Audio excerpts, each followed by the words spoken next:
하나님의 종이요 예수 그리스도의 사도인 나 바울이 사도된 것은 하나님이 택하신 자들의 믿음과 경건함에 속한 지식의 지식과 영생의 소망을 위함이라. 이 영생은 거짓이 없으신 하나님이 영원 전부터 약속하신 것인데 자기 때에 자기의 말씀을 전도로 나타내셨으니 이 전도는 우리 구주 하나님이 명하신 대로 내게 맡기신 것이라. 같은 믿음을 따라 나의 참 아들 된 디도에게 편지하노니 하나님 아버지와 그리스도 예수 우리 구주로부터 은혜와 평강이 내게 있을지어다. 내가 너를 그레데에 남겨둔 이유는 남은 일을 정리하고 내가 명한 대로 각 성의 장로들을 세우게 하려 함이니 책망할 것이 없고 한 아내의 남편이며 방탕하다는 비난을 받거나 불순종하는 일이 없는 믿는 자녀를 둔 자라야 할지라.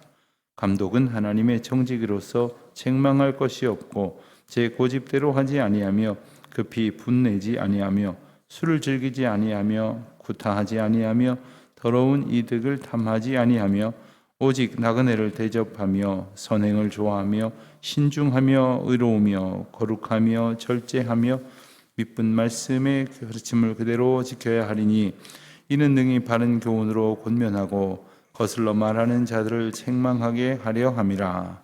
불순종하고 헛된 말을 하며 속이는 자가 많은 중 할례파 가운데 특히 그러하니 그들의 입을 막을 것이라. 이러한 자들이 더러운 이득을 취하려고 마땅하지 아니한 것을 가르쳐 가정들을 온통 무너뜨리는도다. 그레데인 중에 어떤 선지자가 말하되 그레데인들은 항상 거짓말쟁이며 악한 짐승이며 배만 위하는 게으른 뱅이라 하니 이 증언이 참되도다. 그러므로 내가 그들을 엄히 꾸짖으라. 이는 그들로 하여금 믿음을 온전하게 하고 유대인의 허탄한 이야기와 진리를 배반하는 사람들의 명령을 따르지 않게 하려 함이라. 깨끗한 자들에게는 모든 것이 깨끗하나 더럽고 믿지 아니하는 자들에게는 아무것도 깨끗한 것이 없고 오직 그들의 마음과 양심이 더러운지라. 그들이 하나님을 시인하나 행위로는 부인하니 가증한 자요 복종하지 아니하는 자요 모든 선한 일을 버리는 자니라. 아멘. 오늘부터 이제 사흘간 보게 될 디도서는 디도에게 보낸 바울의 편지입니다. 오늘 말씀에 우리가 읽은 것처럼 이 바울이 그리고 디도에게 보냈다고 하는 그 내용이 적시되어 있어서 이 책의 수신자와 발신자에 대한 논란은 별로 없습니다. 바울은 교회들에게 주로 편지를 보냈습니다. 교회 공동체, 그러니까 교회에 속한 모든 교회 구성원들에게 편지를 보낸 책들이 대부분입니다만은 이렇게 수신인을 한 개인으로 하는 그러한 책들이 몇 권 있습니다. 우리가 잘 아는 디모데에게 보내는 편지, 디모데 전서, 후서, 또 디도서. 특별히 이 세 권의 책을 이제 이 교회의 지도자인 목회자에게 교회를 목회하는 데 있어서 중요한 지침을 전했다고 해서 목회 서신이라고 합니다. 목회 서신이니까 목사님들만, 목회하시는 분들만 보면 되겠거니 생각을 할지 모르지만 여러분들이 우리가 그 목회를 하는 데 있어서 목회 앞에 이끌어가고 또 목회자를 따라감으로써 그리스도의 거룩하신 은혜의 자리에 참여하는 그러한 공동체로 서 있다는 것을 우리가 감안하면 이것은 목회자들에게만 해당되는 것이 아니라 목회자를 가까이에서 협력하는 교회의 지도자들은 물론이고 또 교회를 통해서 주신 사명을 감당해야 될 모든 성도들이 잘 주지해야 될 그런 내용들이 담겨져 있다고 이렇게 말할 수가 있겠습니다. 바울은 1절에 보면 바울 자신을 다시 한번 이렇게 묘사를 하기를 하나님의 종이요 예수 그리스도의 사도인 나 바울 이렇게 자신을 설명합니다. 자기 자신이 종이고 사도다 하는 겁니다. 자, 느닷없이 여러분에게 누군가가 당신은 누굽니까? 라고 묻는다면 뭐라고 말씀하시겠습니까? 당신은 누굽니까? 그러면 아마 우물안물하다가 이름을 댈 겁니다. 이름을 대는 것도 어떤 분들은 난 누구 엄마입니다. 뭐 이렇게 되시는 분들이 있는데 자기 이름보다도 누구의 엄마 뭐 이런 것을 마치 이름보다 더 중요한 아이덴티티라고 정체성이라고 이렇게 생각하시는 분들이 있을 겁니다. 당신 누굽니까? 그러면 교회의 어떤 직분으로 생각하면 저 교회 장로입니다.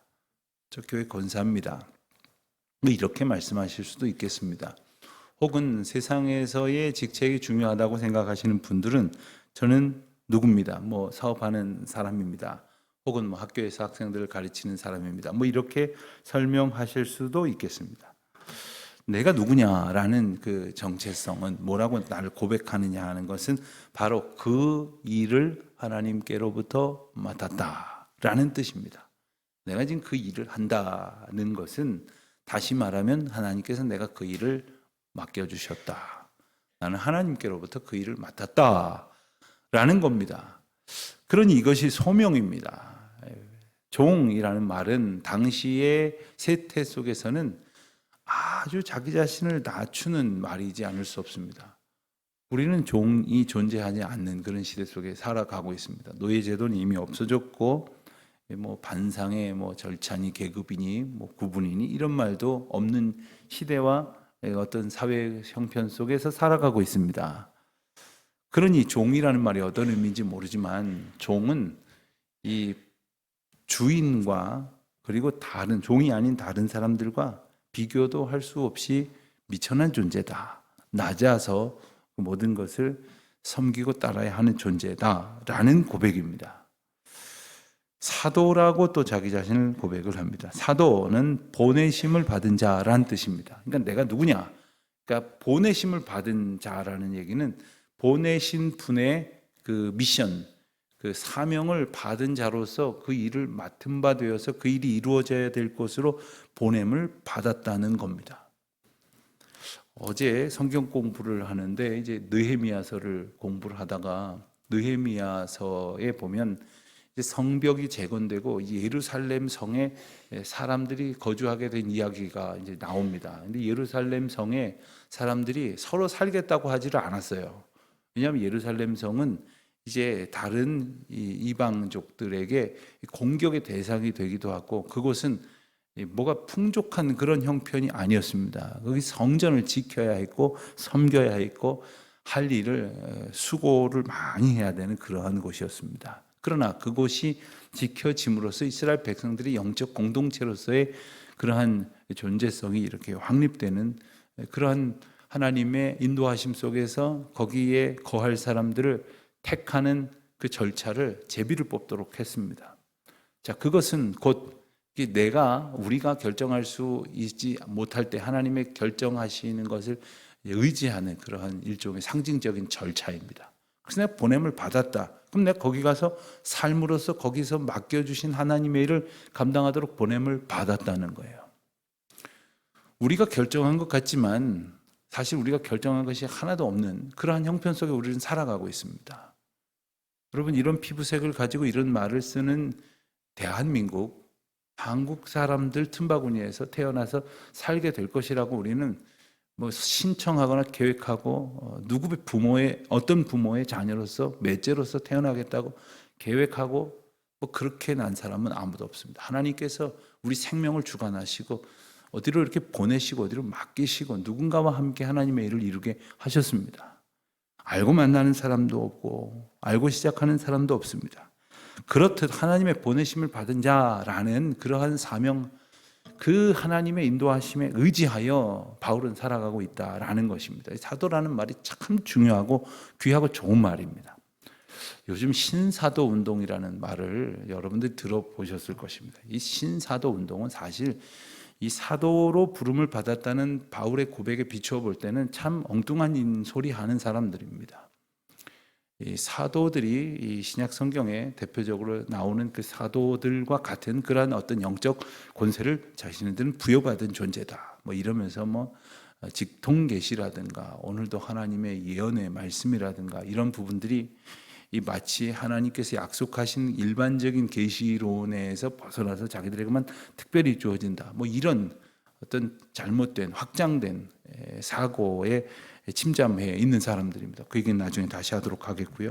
어쨌든 사도로 부르심을 받은 바울의 고백이 나오면서 1절 하반부와 2절에 하나님께서 자기 자신을 사도로 부르신 이유가 무엇인지를 진술합니다. 하나님이 택하신 자들의 믿음과 경건함에 속한 진리의 지식과 영생의 소망을 위함이라. 하나님께서 이 일을 위해서 나를 사도로 보내셨다는 겁니다. 하나님께서 이 일을 이루실 것이다 라는 말입니다. 근데 그 영생은 어떤 것이냐? 거짓이 없으신 하나님이 영원 전부터 약속하신 것이다.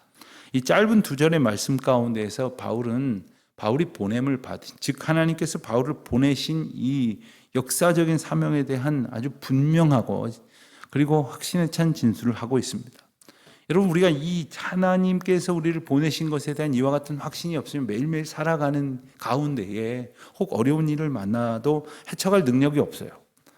그리고 내가 해야 할 일이라고 하는 확신이 없으면 그 하는 과정 속에서 자그마한 어려운 일이 있어도 그냥 주저앉고 포기하게 됩니다.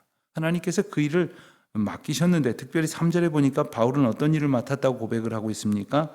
자기의 때에 자기의 말씀을 전도로 나타내셨으니 이 전도는 우리 구주 하나님이 명하신 대로 내게 맡기신 것이라. 하나님의 하나님의 진리의 말씀이 선포되게 하시는 과정 가운데에 내게 그 일을 맡기셨다 하는 겁니다. 그래서 나는 지금 이 일을 한다 하는 겁니다. 그리고 이 일을 같은 믿음을 따라 참 아들 된 디도에게 편지함으로써 디도와 함께 일을 하고자 하는 것입니다. 그리고 바울이 늘 하는 전형적인 인사인 은혜와 평강으로 문안을 하고 있습니다. 5절에 본격적인 이야기가 나옵니다. 바울이 디도에게 말합니다. 내가 너를 그레데에 남겨둔 이유는, 자, 그레데가 어디냐? 여러분, 지도를 보면 이 그레데라고 하는 곳은 지금 화면을 보시면 여러분 보시기에 오른쪽 아랫부분에 이제 예루살렘이 나오죠. 예루살렘이 나오고, 그리고 예루살렘으로부터 쭉 위로 올라가면 안디옥이라는 지역이 나옵니다. 이 안디옥으로부터 이제 본격적인 바울의 전도 여행이 시작이 돼서 안디옥이 이방 선교의 거점이 된다, 뭐 이런 이야기입니다. 그러면서 1차 전도여행, 2차 전도여행, 3차 전도 여행을 떠나게 되는데, 3차 전도 여행을 기록한 사도행전 27장에 보면 바울 일행이 그레데 섬 한가운데 있죠. 지금은 이제 크레타 섬이라고 부르는데 이 제법 큰 섬입니다. 그레데 섬 곁을 지나다가 그레데에다가 이 디도를 남겨두게 됩니다. 이곳이 바로 그레데입니다. 근데 그 이유가 뭐냐? 남은 일을 정리하고, 5절입니다. 내가 명한 대로 각 성의 장로들을 세우게 함이라. 남은 일을 정리. 그 교회 안에 여러 가지 이제 정리정돈해야 될 문제들이 있었으니 그 일을 맡기는 것이고, 두 번째는 지도자를 세우는 일입니다. 교회가, 공동체가 이제 기틀을 갖기 위해서는 처음에는 사람이 적을 때나 체계가 잡혀져 있지 않을 때는 작은 규모의 리더십으로 이끌어갈 수 있지만, 이게 체계를 갖추기 위해서는 지도자들을 세워서 그 일을 나누어 맡게 되어야 한다는 거죠. 그 지도자를 세우려고 할 때 어떤 사람들이 지도자가 될 수 있느냐? 6절, 7절, 8절 그리고 9절까지의 말씀 가운데에서 지도자가 어찌 해야 되는지를 설명을 합니다. 이것을 가리켜서 쉽게 말하면 교회 지도자, 특별히 장로들의 자격이라고 말을 하고, 또 7절에 보면 감독이라는 직분이 나오는데, 이 감독이라는 직분이 지금은 이 감리교회의 어떤 직제 중에 하나로 이제 인식이 되지만, 초대교회 가운데 있어서는 교회의 지도자들, 우리로 말하면 교회의 이제 장로 같은 그러한 직분을 가진 그러한 역할 가운데 또 한 영역을 표현한 말이었습니다. 여기서 말하는 장로는 오늘날 우리 장로교회 헌법상의 규정을 따르면 이제 장로님들이 있고 또 목사님들이 있는데, 이 사실은 이제 목사님들도 장로로서 목사의 역할을 감당하는 거예요. 장로라는 말이 두 가지 의미가 있습니다. 지도자라는 의미가 있고 대표자라는 의미가 있습니다. 그러니까 하나님께서 하나님의 교회를 이끌어 가도록 하기 위해서 목회자를 지도자로 세우시는데, 그들과 협력하는 교인들의 대표가 바로 장로예요. 장로가 우리 헌법으로 보면은 세례교인이 30명 정도씩 늘어날 때마다 1명 정도씩 더 세울 수 있다. 이제 이렇게 말을 하는데 교회 형편에 따라 좀 더 그보다 덜 세우기도 하고 거기에 맞게 세우기도 합니다만은 그런 장로들은 어떤 사람이어야 되느냐 이런 자격이 있어야 한다 하는 겁니다. 여러분 6절, 7절, 8절, 9절 말씀을 보면서 여러분 어떤 생각이 드실지 모르겠습니다만 한번 곰곰이 한번 보십시오. 우리 교회도 몇 년에 한 번씩 이제 장로님들이 이제 은퇴하시면 또 새로운 장로님들을 세우게 되고 또 새로운 장로님들을 세울 때 온 교회가 어떤 분들이 장로님이 되어야 될까 뭐 이런 생각을 합니다만은 오늘 말씀과 특별히 디모데전서 3장에 보면 교회 지도자들의 자격에 대해서 이렇게 설명을 합니다. 이 말씀을 보면 지금 이 말씀에 비추어서 뭐 우리 현재 우리 장로님들을 판단하자는 이야기가 아니라 교회 지도자가 된다고 하는 것은 사실 이렇게 어떤 기준을 가지고 마치 수치를 매겨서 점수를 해서 몇 점 이상이 되어야 된다 이렇게 설명할 수만은 없는 대단히 중요한 영적 의미가 있습니다.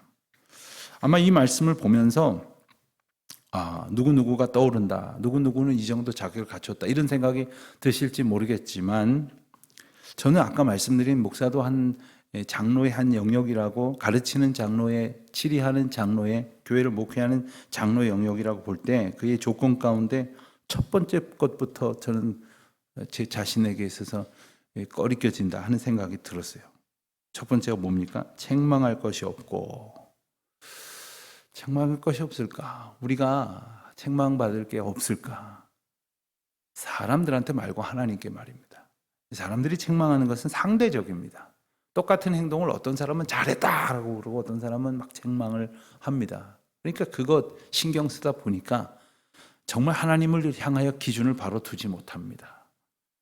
지도자가 백성들의 지도자뿐만 아니라 교회 지도자들도 마찬가지입니다. 사람들을 의식하는 순간 하나님을 기준 삼지 못합니다. 사람들에게는 책망을 안 들을지 몰라도 오히려 칭찬을 들을런지 몰라도 하나님께로부터 칭찬 듣지 못하고 책망 듣는 경우가 생길지 모른다는 거죠.